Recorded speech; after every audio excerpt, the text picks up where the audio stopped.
आजकल देश में एक लफ्ज़ बड़ा ट्रेंडिंग में है, लव जिहाद। लव जिहाद क्या है, मैं इसको समझाता हूँ। इस्लाम में किसी लड़की के साथ शादी से पहले बैठना, उससे बातें करना, उसके साथ कहीं आना जाना, उसके साथ कहीं तन्हाई में बैठकर खाना, शादी से पहले ये सब को नाजायज़ और हराम है। तो फिर कोई लड़का अगर किसी लड़की के साथ मोहब्बत के नाम पर फ़रेब करता है, उसका इस्लाम से क्या लेना देना, उससे इस्लाम का कोई ताल्लुक़ नहीं। लेकिन अगर मुसलमान लड़का है तो उसको कह दिया जाता है कि जिहाद है। दूसरी बात, आजकल 70 से 80% लड़कियां गोल्ड डिगर हैं। उनको ऐशो आराम चाहिए, घर से पैसा नहीं मिलता, इतना माँ बाप नहीं देते, इसीलिए फिर वो फिक्र भी नहीं करते कि किसके साथ आ रही है, किसके साथ जा रही है, कहाँ खा रही है, कहाँ पी रही है, किससे कपड़े ले रही है, किससे नए नए बैग ले रही है, किससे जूते ले रही है, घर में सामान कहाँ से आ रहा है। उनको फिक्र नहीं पड़ता इस चीज़ का, क्योंकि वो खुद तो देते नहीं हैं, वो लेके आती है, उनके मज़े हैं। और लड़का अगर घर भी आ जाता है, बॉयफ्रेंड के नाम पर उसकी खातिरदारी भी होती है। यही लड़की जब तक इसको पैसा मिलता रहता है, ऐश काटती रहती है, तो ठीक है, सब कुछ जायज़ है, सही है, देश में रिलेशनशिप का कानून भी है।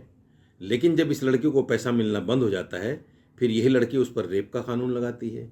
फिर यही लड़की उसको कहती है किसी ने लव जिहाद कर लिया। फिर यही लड़की कहती है कि तुम मुझे धर्म परिवर्तन के लिए दबाव डाल रहे थे, मैंने इसलिए मना कर दिया। हालांकि पैसा मिलना बंद हो जाता है, दबाव कोई नहीं डालता और ना कोई किसी पर ज़ोर ज़बरदस्ती कर सकता है, क्योंकि इस्लाम में, कुरान में साफ है, ला इकराह फिद्दीन, दीन में कोई ज़बरदस्ती नहीं है।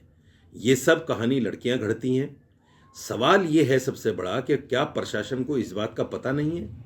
प्रशासन में जो लोग बैठे हैं या टीवी में एंकर जो लोग बैठे हैं, जो रिपोर्टर हैं, क्या उनको पता नहीं कि लड़कियां आजकल क्या करती हैं लड़कों के साथ में? जब तक प्यार मोहब्बत में पैसा मिलता रहता है, सब कुछ जायज़ रहता है, और जब पैसा मिलना बंद हो जाता है, किस तरह इल्ज़ाम तराशी होती है, किस तरह एक दूसरे पर इल्ज़ाम लगाए जाते हैं, क्या है पता नहीं है। सब कुछ जानने के बावजूद अगर नाम मुसलमान आ जाए तो लव जिहाद हो जाता है, चांदी हो जाती है, अच्छी टीआरपी मिलेगी, करो इस पर डिबेट, करो, लो इस पर बाइट, और खूब नाच गाने होते हैं, खूब इस पर तमाशा होता है लव जिहाद के नाम पर। शर्म बेच खाई लोगों ने शर्म बेच खाई। नफरत फैलाने के नाम पर, टीआरपी लेने के नाम पर हर आदमी एक दूसरे से आगे बढ़ने की कोशिश कर रहा है, होड़ मची हुई है।